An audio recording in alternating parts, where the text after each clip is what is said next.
गांव में एक पुरानी परंपरा थी कि जो भी लड़की बड़ी हो जाती थी उसे हमेशा घूंघट में रहना पड़ता था। यहाँ तक कि देवी माँ की मूर्ति को भी घूंघट पहनाया गया था। अगर कोई लड़की अपना चेहरा किसी को दिखा देती तो उसे अपशकुन मानकर बलि चढ़ा दिया जाता था। इसलिए गांव की लड़कियां कभी घूंघट नहीं हटाती थीं। उसी गांव में सुब्बू नाम की एक लड़की रहती थी। उसके पिता माइक पर दिन भर चिल्लाकर पर्दे बेचते थे, जिससे उनकी आवाज बैठ जाती थी। ये देखकर सुब्बू ने अपनी आवाज रिकॉर्ड करने का सोचा। वह अपनी सहेली के साथ अपनी माँ की समाधि पर गई और अपनी आवाज रिकॉर्ड की, लेकिन लौटते समय तेज हवा से उसका घूंघट उड़ गया और उसी समय एक फोटोग्राफर ने उसकी तस्वीर खींच ली और उसे मैगजीन के पहले पन्ने पर छाप दिया। सुब्बू को इसके बारे में बिल्कुल भी पता नहीं चला, लेकिन जब उसकी शादी का समय आया और वह मैगजीन किसी तरह गांव में पहुंच गया तो सबने उसका चेहरा देखकर पूरा गांव हैरान रह गया। सुब्बू ने समझाने की कोशिश की कि यह उसकी गलती नहीं थी, पर किसी ने नहीं सुनी। गांव की रीति रिवाज के मुताबिक उसे सफेद कपड़े पहनाकर देवी माँ के पास ले जाया गया और उसके हाथ में पत्थर बांधकर कुएं में कूदने का आदेश दिया गया। सुब्बू बेबस होकर कुएं में कूद गई। तभी अचानक एक लड़की दौड़कर आई और चिल्लाई, सुब्बू को बाहर निकालो, क्योंकि देवी माँ के पास जलता हुआ दिया बुझ गया था। इसे देवी माँ का संकेत मानकर राजेश ने कुएं में छलांग लगाई और सुब्बू की जान बचा ली।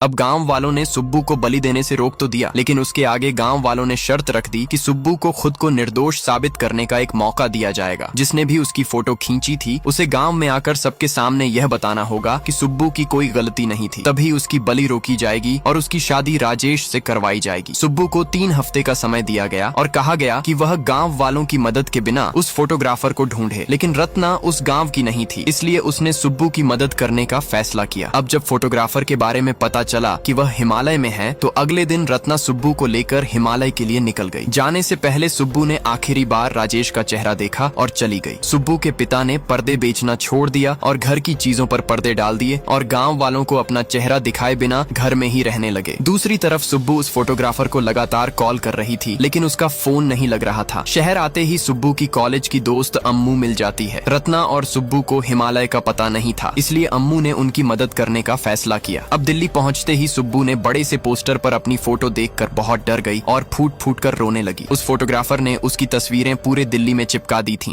अब अम्मू सुब्बू और रत्ना को लेकर हिमालय जा रही थी तो रास्ते में उसे सुब्बू की पूरी कहानी पता चली। सुब्बू ने बताया कि पर्दा पहनने से ही बच्चे पैदा होते हैं। ये सुनकर अम्मू को यकीन नहीं हुआ। वह हैरान थी कि आज भी ऐसे अंधविश्वास और परंपराएं मौजूद हैं और लोग उन पर विश्वास करते हैं। फिर उन्होंने रहने के लिए एक घर किराए पर लिया। सुब्बू को वह घर देखकर बहुत आश्चर्य हुआ। उसने कहा कि हम 500 रुपये में भी कमरा ले सकते थे, फिर इतने महंगे घर की क्या जरूरत है। अम्मू का रवैया भी सुब्बू को पसंद नहीं आया और उसने रत्ना के साथ जाने का सोचा, लेकिन रत्ना के कहने पर वहीं रुक गई। उसने पूरी रात नहीं सोई और उसी फोटोग्राफर के बारे में सोचती रही। तभी अम्मू ने उसे दिलासा दिया कि चिंता मत करो, हम उसे ढूंढ लेंगे। अगले दिन सुबह अम्मू दोनों को फिर से हिमालय ले जाने लगी, लेकिन रास्ते में भूकंप के कारण रास्ता बंद हो गया था, जिसकी वजह से सुब्बू उस फोटोग्राफर से आज भी नहीं मिल पाई। दूसरी तरफ राजेश के पिता उसकी शादी किसी और लड़की से करवाने की कोशिश कर रहे थे, क्योंकि सुब्बू का चेहरा पूरी दुनिया देख चुकी थी और उन्हें डर था कि इससे कोई श्राप लग जाएगा। लेकिन राजेश ने साफ मना कर दिया। गुस्से में वह घर से बाहर आया और बाहर सुब्बू की तस्वीरें देखकर और भी भड़क गया और सुब्बू पर से उसका विश्वास टूट गया। फिर अगले दिन उसके पिता ने उसकी शादी किसी दूसरी लड़की से करवा दी।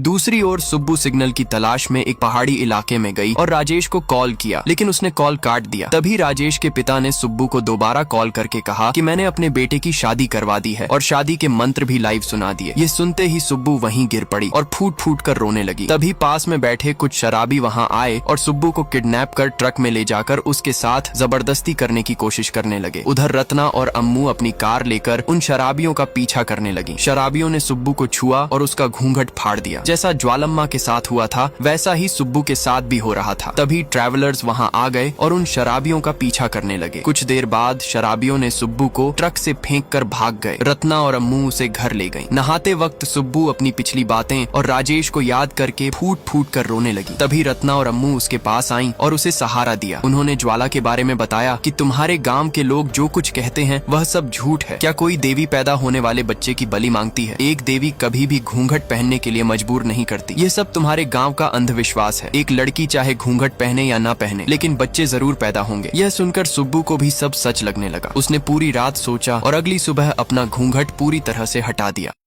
गांव में सुब्बू की खास दोस्त जो कि गर्भवती थी, उसे अचानक लेबर पेन शुरू हो जाता है, जिससे सारे गांव वाले डर जाते हैं कि अब क्या होगा। गांव वालों ने सुब्बू को कॉल करके पूरी बात बताई और तुरंत गांव आने के लिए कहा। सुब्बू को समझ नहीं आ रहा था कि अब वह क्या करे। उसने बिना सोचे समझे गांव की तरफ चल दी। सुब्बू को बिना पर्दे के आते देखकर सारे गांव वाले हैरान रह गए। दूसरी तरफ गर्भवती लड़की के साथ क्या हो रहा है यह किसी को समझ नहीं आ रहा था। तभी पता चला कि बच्चा उल्टा है, जिससे दर्द बढ़ने की वजह से लड़की बेहोश हो जाती है। सबको लगता है कि लड़की मर चुकी है और सब रोने लगते हैं। उसका पति गुस्से में एक पत्थर उठाकर सुब्बू को मारने चला जाता है। तभी लड़की को होश आ जाता है और थोड़ी देर के बाद वह एक बेटी को जन्म देती है। उसका पति जैसे ही सुब्बू को मारने वाला होता है, तभी एक लड़की आकर कहती है कि तुम्हें बेटी हुई है। ये सुनकर वह तुरंत अपनी बच्ची को देखने भागता है। ये देखकर सुब्बू भी बहुत खुश हो जाती है, क्योंकि इतने दिनों बाद गांव वालों का अंधविश्वास से पर्दा हट जाता है। सुब्बू तुरंत देवी माँ के मंदिर के पास जाती है और देवी माँ के पर्दे में आग लगा देती है, जिससे पर्दा पूरी तरह जल जाता है और देवी माँ का चेहरा साफ दिखने लगता है। गांव वालों को भी विश्वास हो जाता है कि बिना पर्दे के भी बच्चे पैदा हो सकते हैं। इसके बाद सभी लड़कियां अपना अपना पर्दा हटा देती हैं और यहीं पर ये मूवी समाप्त हो जाती है।